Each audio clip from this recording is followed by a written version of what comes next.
भगवत विस्मरण होने पर व्याकुलता पैदा हो जाए, ऐसी व्याकुलता जैसे मछली को जल से निकालो तो प्राण छटपटाने लगते हैं, ऐसे हम व्याकुल हो जाएं यदि एक क्षण के लिए भी भगवान को भूले। अगर हम ये लक्ष्य रखेंगे, ये बिंदु रखेंगे, तो हमें शाश्वत शांति मिल जाएगी, मोक्ष मिल जाएगा, परमात्मा प्रेम मिल जाएगा, जो भी चाहेंगे लोक लोकांतर का सब कुछ मिल जाएगा। पर हमारा लक्ष्य बने कि हम नाम ना भूले, हम प्रभु को ना श्वासा श्वासा नाम जपे दुविधा रहा न कोई। जो रोज नाम जप करता है, निरंतर नाम जप करता है, उसमें दुविधा नहीं रहती, वो निश्चित भगवत प्राप्त हो जाता है। और जब भगवान मिल गए तो फिर ये माया मिलने की क्या, माया तो पीछे डोलती है भक्तों के पीछे। माँ की तरह माया भक्तों का पोषण करते हुए पीछे डोलती, वो शोषण नहीं करती। शोषण उसका करती है जो अहंकार पूर्वक माया का भोग करना चाहता है। इसलिए वो सूक्ष्म रेखा है भगवत चिंतन। अनन्य चेता सततम यो माम स्मृति नित्यशः तस्याहम सुलभा पार्थ नित्य युक्तस्य योगिना। जो मेरा अनन्य चिंतन करता है मैं उसे सुलभ हो जाता हूं। अनन्य चिंतन, अन्य चिंतन ना हो, एकमात्र भगवान का निरंतर चिंतन, बस आप सिद्ध हो गए, भगवत प्राप्त हो गए। इसी के लिए पूरा जीवन प्रयास किया जाता है, अभ्यास किया जाता है। अनिल भल्ला जी गुरुग्राम से। राधे राधे महाराज जी।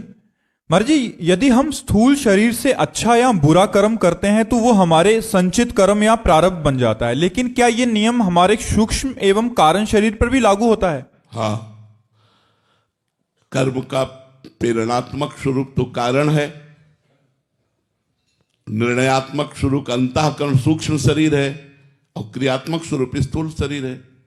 तो तीनों तो जुड़े हुए हैं ना। जैसे कोई भी संकल्प बनेगा सूक्ष्म शरीर में, मन में, तो स्वभाव से बनता है संकल्प। बोले बड़ा राक्षसी स्वभाव का आदमी है, कैसे क्रूर कर्म करता है। तो स्वभाव, संकल्प और क्रिया तीनों एक से जुड़े हुए कनेक्शन है। स्थूल सूक्ष्म कारण तीनों से जुड़ा हुआ है। सतोगुणी स्वभाव तो सात्विक संकल्प सात्विक क्रिया, रजोगुणी स्वभाव तो राजसिक संकल्प राजसिक क्रिया, तमोगुणी स्वभाव तो तामसिक संकल्प तामसिक क्रिया। स्वभाव कारण शरीर, संकल्प विकल्प निश्चय आदि चिंतन आदि सूक्ष्म शरीर, और क्रियान्वित होना स्थूल शरीर। स्थूल सूक्ष्म कारण तीनों का कनेक्शन है, और तीनों को ही भोगना पड़ता है। सुख दुख या जैसा भी, तीनों को भोगना पड़ता है।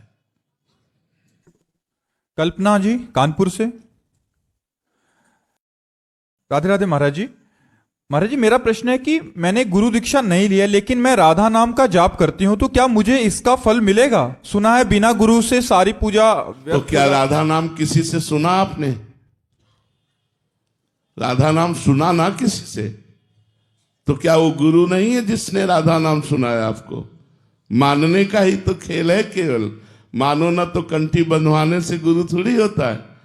मानने से हमने मान लिया कि राधा नाम हमको इन्होंने दिया, ये हमारे गुरु, और राधा नाम मेरा मंत्र, हो गया काम। मानने से ही है, हम मान ले। किसी भी संत, अगर आप कोई भी नाम जप करते हैं तो कोई ना कोई संत बोला, तो संत बोला तो हम उस संत को गुरु मान लेते हैं और नाम को मंत्र मान लेते हैं और खूब जप करते हैं, हमारा परम कल्याण हो जाएगा। पूर्वी जी।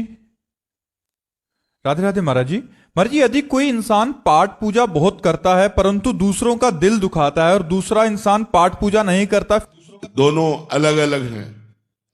एक पाठ पूजा करता है लेकिन दूसरे का दिल दुखाता है, तो पाठ पूजा सच्चिदानंद की है, उसका नाश नहीं होगा, लेकिन दिल दुखाने का उसे दंड मिलेगा। लेकिन जो किसी का दिल नहीं दुखाता पर पाठ पूजा नहीं करता, तो जीवन तो व्यर्थ ही जा रहा है ना।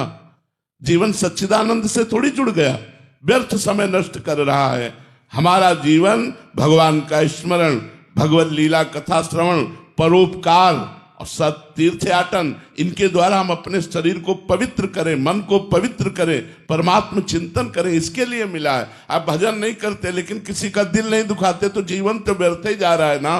जीवन कोई सार्थक थोड़ी हो रहा है। हाँ, आप गलत नहीं कर रहे हैं, लेकिन आप सही भी तो नहीं कर रहे। सही क्या है? मनुष्य जन्म का लक्ष्य भगवत प्राप्ति, साधन धाम मोक्ष कर द्वारा, पाए न जे परलोक सम्हारा, सो परत्र दुख पावई, सिर धुनि धुनि पछताए, काल कर्म ईश्वर मिथ्या दोष लगाए, जो न तरह भवसागर असमाज नर पाए, स्वत निंदक मंदमति आत्महनन गत जाए। वो आत्महत्यारा है जो मानव शरीर प्राप्त करके उन्नति नहीं करता। उन्नति मतलब अब हमारे ऊपर लोक है, स्वर्ग लोक, महरलोक, जनलोक, तपलोक, ब्रह्मलोक, वैकुंठ लोक, गोलोक, साकेत, कैलाश। हमको मृत्यु लोक से साधना करके उत्तम लोकों की प्राप्ति करनी है। साधना नहीं करते तो मनुष्य जन्म को तो व्यर्थ ही व्यतीत कर रहे हो। हाँ, अपराध नहीं कर रहे हो इसलिए नरक नहीं जाओगे, लेकिन मनुष्य जन्म को व्यर्थ कर दिया तो किसी भी योनि में जा सकते हो। मनुष्य बनने का अधिकार तो आपने व्यर्थ कर दिया ना।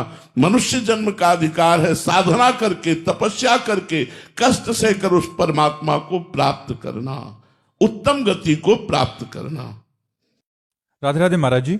महाराज जी, छात्र दशा में रह के पढ़ाई और कैरियर के लिए प्रयत्न कर रहा हूं। मन में आसक्ति और काम वासना से मेरा मन बहुत विचलित हो जाता है। ब्रह्मचर्य का संकल्प करके भी वो बार बार टूट जाता है, तो उसका संकल्प और अपने इष्ट के प्रति आस्था और विश्वास कैसे? नाम जप। जब तक श्री हरिवंश नाम बल लहो, अपने मन भाई सब कहो, रहो शरण हरिवंश की। आचार्य गुरुदेव की शरण लेकर जब नाम जप करते हैं, उसी बल से हम इन शत्रुओं को परास्त कर देते हैं। नहीं, जरा सा चूक जाए तो छाचित्त गिरा देते हैं। ये कोई साधारण नहीं है, भागवतिक बल से संपन्न है। काम क्रोध आदि और संपूर्ण चराचर जगत इससे व्यथित है। कोई एक व्यक्ति नहीं, जितने बैठे सब व्यथित हैं। वही बच पाया है जो अपने मन को संभाल संभाल कर कदम कदम पे प्रभु में लगा रहा है। वो उतनी देर, जितनी देर लगा रहा है उतनी देर ही बच पा रहा है। जहां छोड़ा फिर गिरा देंगे। जहां थोड़ा सा मनोरंजन की भावना आई तो फिर गिरा देंगे। इनको जब तक हम, जैसे हमको एक परमहंस जी मिले थे, श्री ओंकारानंद सरस्वती जी नजफगढ़ में। तो जब हम वही 16-17 वर्ष के थे, तब उन्होंने कहा, बेटा संत तो बन गए हो, पर जीवन निर्वाह संत वेश में पूरा करना बहुत कठिन है। बड़े बुजुर्ग संत थे, 90-95 वर्ष के। उन्होंने कहा, बेटा जैसे बंदर सर्प को पकड़ता है तो पेड़ की डाली पर उसका मुंह रगड़ता है, फिर कान में लगा के देखता है, अगर सूं जरा सी भी आवाज आई फिर रगड़ता है। ऐसे साधक को अपने मन को रगड़ना चाहिए। अगर थोड़ा भी मन विषय अभिलाषी है तो फिर उसे रगड़ना चाहिए। तपस्या के द्वारा विषयी मन को मार देना चाहिए और निर्विषयी मन को बनाकर परमात्मा में लगना चाहिए। तो पूरी लड़ाई लड़ते लड़ते लड़ते लड़ते कभी न कभी तो हम विजय प्राप्त करेंगे ही, पर हमें लड़ाई नहीं छोड़नी है, हमें संकल्प नहीं छोड़ना है, हमें गलत कामों के छोड़ने का संकल्प करना है। अगर हम गिर जाते हैं तो फिर खड़े होते हैं, फिर संकल्प बनाते हैं। बहुत जन्म ऋषि मुनि साधना करके तब इस माया पर विजय प्राप्त करते हैं। अगर हम इसी जन्म में कलयुग की कृपा से, कलयुग की कृपा से, कलयुग समयुग आन नहीं, जो नर कर विश्वास, कलयुग के समान कोई महान युग नहीं। क्योंकि इस युग में जो 10-10 हजार वर्ष तक तपस्या करने का फल मिलता था, वो कुछ दिनों में मिल जाता है। चंद दिनों में तपस्या करने पर मिल जाता है, क्योंकि हमारी आयु ही 70, 80, 90। वहां 10,000 वर्ष तो तपस्या करते थे, यहाँ तो आयु ही 70, 80, 90 है। तो कलयुग की कृपा से यदि हम अभ्यास और साधना ठीक करें तो कम समय में उन ब्रह्म ऋषियों से देखते हुए जो 10-10 हजार वर्ष तक, 60-60 हजार वर्ष तक, अब देखो बड़े बड़े ऋषि मुनियों ने कितनी भारी भारी तपस्या करके इन दोषों पर विजय प्राप्त की। आज हम भगवान नाम कीर्तन, भगवान नाम जब, भगवत कथा, साधारण जीवन व्यतीत करते हुए असाधारण स्थिति को प्राप्त हो रहे हैं। तो कलयुग की कृपा नहीं तो और क्या है। तो हम कलयुग की कृपा से इसको दोषी ही ना ठहराएं, ये बड़ा कृपावान भी है। इसकी कृपा से कम समय में साधना तीव्र गति से गुरुदेव के चरणों का आश्रय लेकर यदि करें तो मन बहुत जल्दी निर्विकार हो जाए। तो हमको नाम जप बढ़ाना चाहिए, सत्संग सुनना चाहिए, और जहां से हमारा आचरण बिगड़े वहां से दूरी बनानी चाहिए। ऐसे लोगों से, मोबाइल के उन दृश्यों से, ऐसे मित्रों से हमें दूर हटना चाहिए जो हमको गलत की तरफ प्रेरित करते हैं, तो हम फिर निकल पाएंगे। संजय जी, राधे राधे महाराज जी, आपके चरणों में कोटि कोटि प्रणाम। महाराज जी, मेरी जो साधना हो रही है वो ईश्वर प्राप्ति के लिए है या मेरे स्वयं के उद्धार के लिए है? दोनों बातों में आप देख लीजिए, आप अपना उद्धार चाहते हैं या ईश्वर प्राप्ति चाहते हैं, वो तो आपके अंदर की बात है। अगर आप कहे कि मैं संसार से मुक्त हो जाऊं, तो आप अपने उद्धार के लिए कर रहे हैं। अगर यह है कि एक बार प्यारे को भर नेत्र देखूं, तो भगवत प्राप्ति के लिए है। एक बार देखूं मेरा प्रभु कैसा है, इतना सुना है और मैं उसका हूं, तो एक बार तो देखूं कैसे है श्याम सुंदर, कैसी है प्रियाजू। ये लगन लग जाना भगवत साक्षात्कार की है। और मैं ऊब गया इस संसार के मरण जन्म चक्र से, अब मैं मुक्त होना चाहता हूं। ये अपने उद्धार की बात है, दोनों में पहचान लो आपके हृदय में क्या है। जय कलवानी जी, राधे राधे महाराज जी। महाराज जी, अगर मुझे साधना करते हुए अभी शांति या रस या कोई अनुभव ना हो रहा हो, तो महाराज जी अभी मेरी साधना में? हाँ, बिल्कुल बिल्कुल निश्चिंत रहना चाहिए। यदि साधना करते हुए कुछ भी अनुभव नहीं हो रहा है, लेकिन पापाचरण नहीं होना चाहिए, कोई गलत कार्य नहीं होना चाहिए, शास्त्र विरुद्ध कार्य नहीं होना चाहिए, तो वो प्रोसेस हो रहा है। वो आपके पाप कर्मों का, जन्म जन्म के जो पाप कर्म है उनका नाश करके वो आपको आगे बढ़ा रहा है। जैसे बढ़िया लिफ्ट हो तो चलते समय पता चलता है कि चली, और अगर नंबर ना देखो तो पता ही नहीं चलता कि फ्लोर पर फ्लोर हम क्रॉस करते चले जा रहे हैं। ऐसे ही ये भगवत कृपा लिफ्ट है साधना। जब हम साधना करते हैं तो बहुत काल तक हमें पता ही नहीं चल पाता कि हम किस फ्लोर पर आ गए। वो तो जब कोई संत महात्मा व्याख्या करते हैं उस स्थिति का, और वो हम अपने अंदर देखते हैं, तो आनंद आता है कि आज हमारे अंदर भगवत कृपा से ऐसी स्थिति है। इसलिए ये तो कोई समझे ही ना कि मुझे कोई लाभ नहीं मिल रहा साधना करने से। साधना अपना काम कर रही है, वो आपके पापों का नाश, आपके दुख को मिटा रही। आपको समझ में आवे या ना आवे, जब आपका फ्लोर का दरवाजा खुलेगा तो आपको समझ में आ जाएगा कि मैं किस फ्लोर में आ चुका हूं, भक्ति की किस ऊंची भूमिका में आ चुका हूं। आपको साधना में ही रति रखनी है, परिणाम में नहीं। कर्मण्येवाधिकारस्ते मा फलेषु कदाचन। आप साधना पर रति रखिए कि मेरी साधना मुझे अनुभव में आवे या ना आवे, पर मुझे करनी है, आजीवन करनी है, तो अपने आप अनुभव में आ जाएगा। आपको एक दिन देखना, जब सारे पाप नष्ट हो जाएंगे, आप परमानंद में डूब जाएंगे। सुची जी, राधे राधे महाराज जी। महाराज जी, यदि ग्रस्त में रहते हुए भी मोक्ष संभव है, तो आप जैसे महापुरुष सन्यास जीवन को क्यों अपनाते हैं? भगवान ने सृष्टि में एक नहीं रचा, अनेक रचा है। एक नहीं रचा, अनेक रचा है। अगर सृष्टि का मंगल अच्छे स्वभाव से होता है, तो बुरे स्वभाव वालों को क्यों रचा? यदि मदिरा पीना निषेध है, मांस खाना निषेध है, फिर रचना क्यों की? अगर हम प्रश्न करें तो शाम तक ऐसे ही प्रश्न करते रहेंगे। भगवान ने अनेकता की रचना की है, एकता की नहीं, अनेकता की रचना की, विभिन्न मति की रचना की है, विभिन्न स्वभाव की रचना की है, और उनको दो भागों में बांट दिया, एक निवृत्ति मार्ग और एक प्रवृत्ति मार्ग। निवृत्ति मार्ग भोगों का त्याग करते हुए, त्याग का प्रयास करते हुए सफलता पूर्वक भगवान को प्राप्त करना, और प्रवृत्ति मार्ग धर्मयुक्त भोगों को भोगते हुए प्रयासरत रहकर मोक्ष मार्ग में जाना।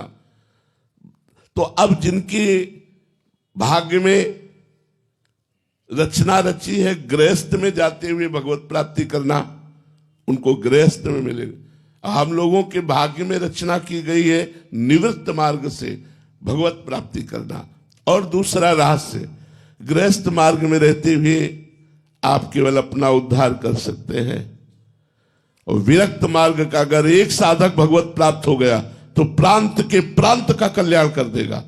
अगर एक अपने में आ जाए तो मम भक्ति युक्तो भोनम पुनाति, पूरे लोक को पावन कर सकता है, क्योंकि उसने भोगों का त्याग करके रात दिन केवल भगवान का चिंतन किया है। आप गृहस्थी में देखिए बड़ी समस्याएं हैं। आप बड़े भाग्यशाली हैं जो सत्संग सुन रहे हैं, नहीं तो सत्संग सुनने का टाइम नहीं, भजन करने का टाइम नहीं। भजन करने के टाइम में बैठो तो पूरे दिन की दिनचर्या दिमाग में घूमती है, ये करना है, ये करना है, ये करना, अभी वहां जाना है, उससे वो बात करनी, पूरा हिसाब भजन में लग जाएगा। माला चल रहा है लेकिन पूरा हिसाब लग जाएगा, परसों उसने ऐसा क्यों कहा था, वहां ऐसा क्यों हुआ, पूरा प्रश्न उत्तर उसी समय होगा जब आप भजन में बैठे होंगे। अब कैसे उद्धार हो? उस कर्म को भगवान को समर्पित करते हुए, विरक्तों को भिक्षा देते हुए आप लोगों का कल्याण कैसे होता है? जैसे विरक्त संत जन है, इनको भोजन पवाते, इनको वस्त्र, इनके वास की व्यवस्था, ठाकुर सेवा, समाज सेवा, जितना बना उतना भजन, जितना बना। लेकिन विरक्त के लिए ये नहीं है कि जितना बना, क्योंकि हमारे लिए दूसरा कार्य नहीं, न बच्ची का ब्याह न बच्चे का ब्याह, बच्चा बच्ची तो कुछ है नहीं, न किसानी न नौकरी न व्यापार, केवल एक ही धंधा है, नाम जप, भगवान का भजन। अगर ईमानदारी से हम अपना भजन कर ले गए तो लाखों का कल्याण कर देंगे, लाखों का कल्याण कर देंगे।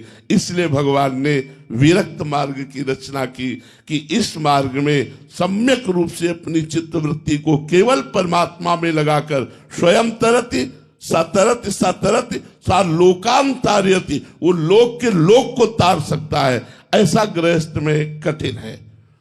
गृहस्थ में 10 मिनट 20 मिनट 30 मिनट समय दो, वो भी मन चंचल रहता है। दिन में बड़े कार्य हैं, कब भगवान की याद आवे कब ना आवे, माया बड़ी विचित्र। एक बार भगवान देवर्षि नारद जी से वार्ता कर रहे थे तो विनोद में कहा कि जो गृहस्थी में मेरा भजन करता है उसे मैं विशेष महत्व देता हूं। तो देवर्षि नारद जी ने कहा, प्रभु विरक्त पूरे जीवन जलता रहता है,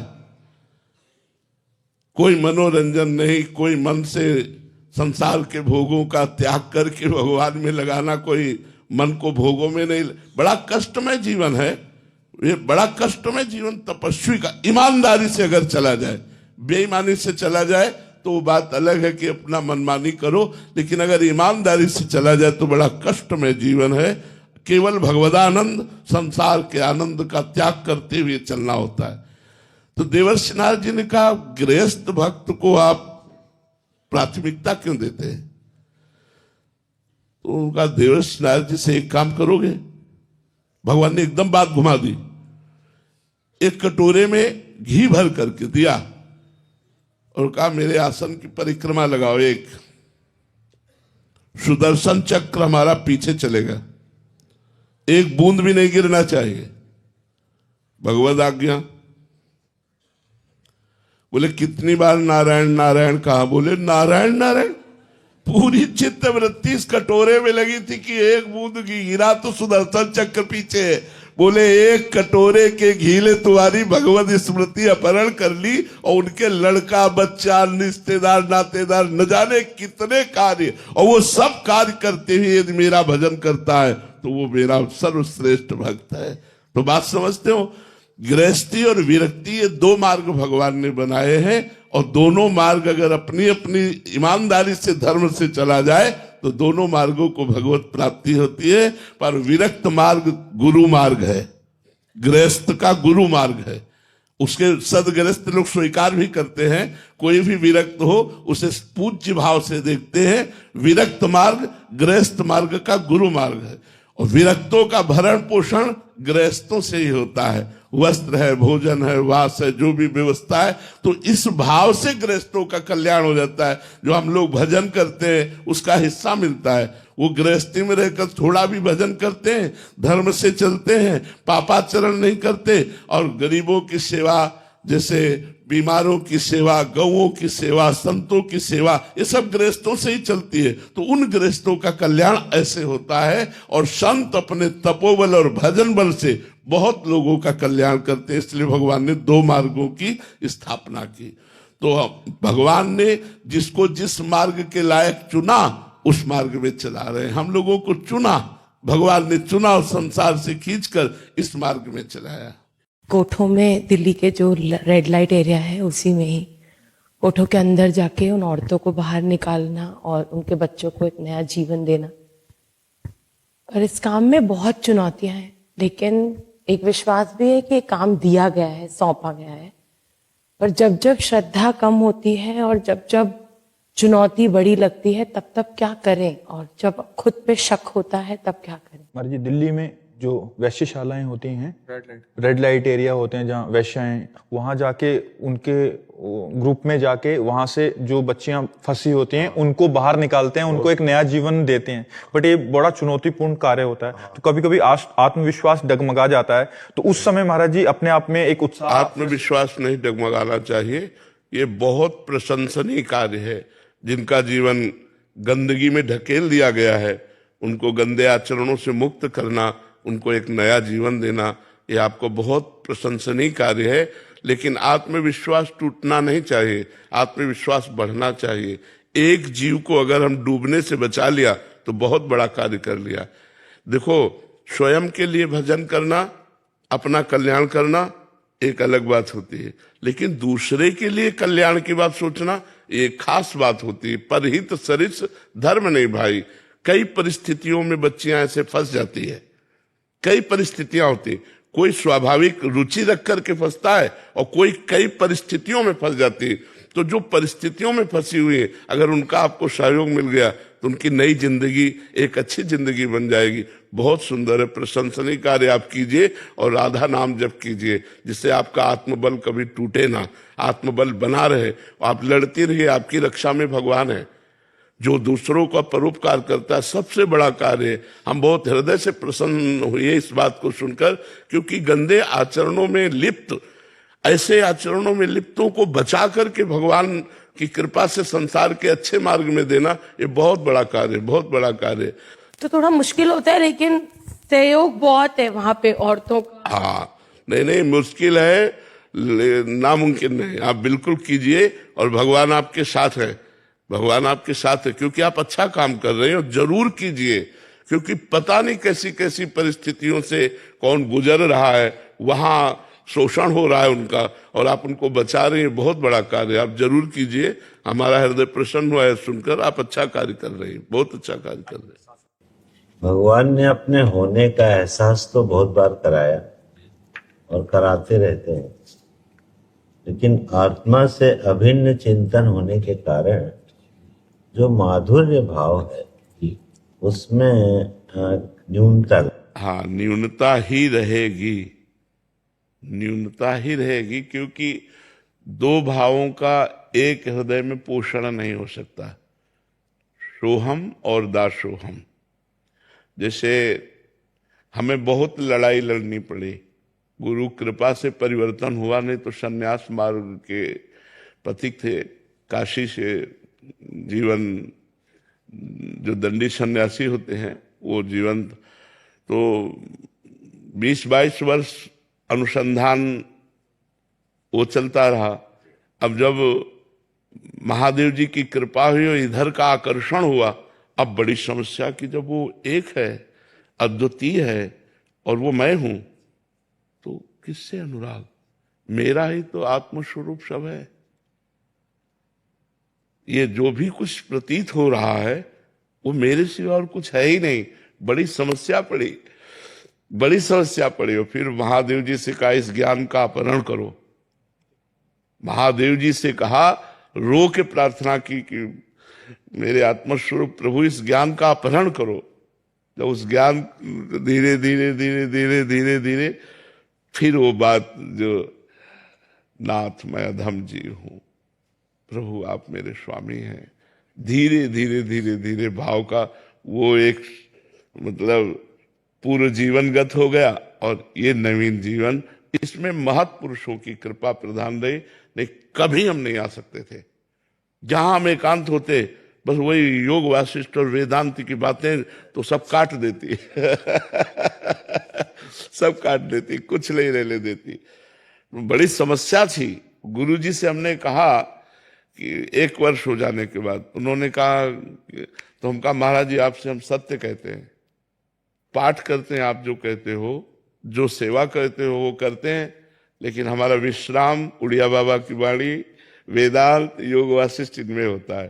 तो उनका चिंता मत करो, धीरे धीरे सब आ जाएगा, धीरे धीरे सब आ जाए। तो धीरे धीरे नहीं रह सकता, क्योंकि इस हृदय की बात है।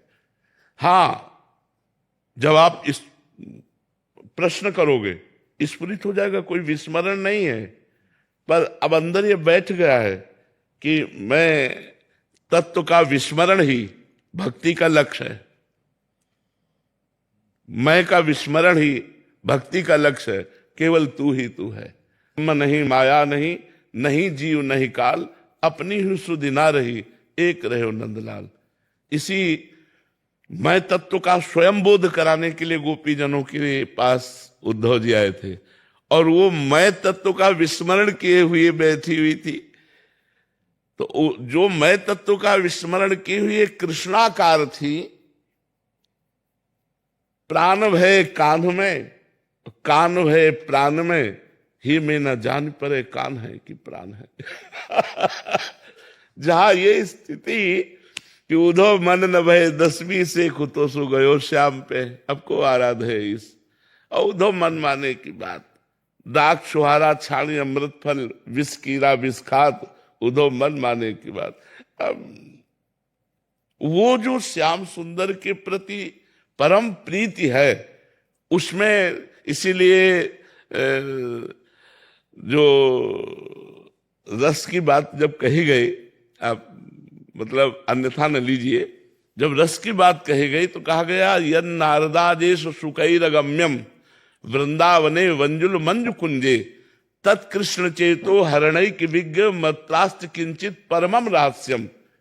जहां ब्रह्मा जी, ईश भगवान शिव, आज माने ब्रह्मा जी और नारद जी और श्री सुखदेव जी, ये सब महान चरम अवस्था को प्राप्त हैं। इन महापुरुषों ने जिस रस का रसास्वादन नहीं किया, वो रस वृंदावन का, जैसे अब आप कहेंगे कौन सा रस का रसास्वादन नहीं किया? भगवान शिव बोध संपन्न, सर्व सब गुणों के अधिष्ठात्र हैं, परम वैष्णवा नाम यथा शंभु। तो अब हम आपको इशारे से बता दें, पत्रावलिम रचितुम कुचयो कपोले, बद्धुम विचित्र कवरिम नव मल्लिका भी। हे लाडली जू, मैं आपके वक्षस्थल में पत्रावली करने का अधिकार। पत्रावलिम रचितुम कुचयो कपोले, बद्धुम विचित्र कवरिम नव मल्लिका भी, अंगम च भूसी तुमा भरणई धृता से। मैं कब ऐसा सौभाग्य होगा कि आप ऐसा श्रृंगार करने का मुझे। तो ये न वीणाधारी नारद जी को सौभाग्य मिला, न देवाधिदेव महाशंकर को, न भगवान ब्रह्मा जी को भी नहीं, बड़े बड़े महापुरुषों ने। क्योंकि ये सब आचार्य कोटि के महापुरुष, जैसे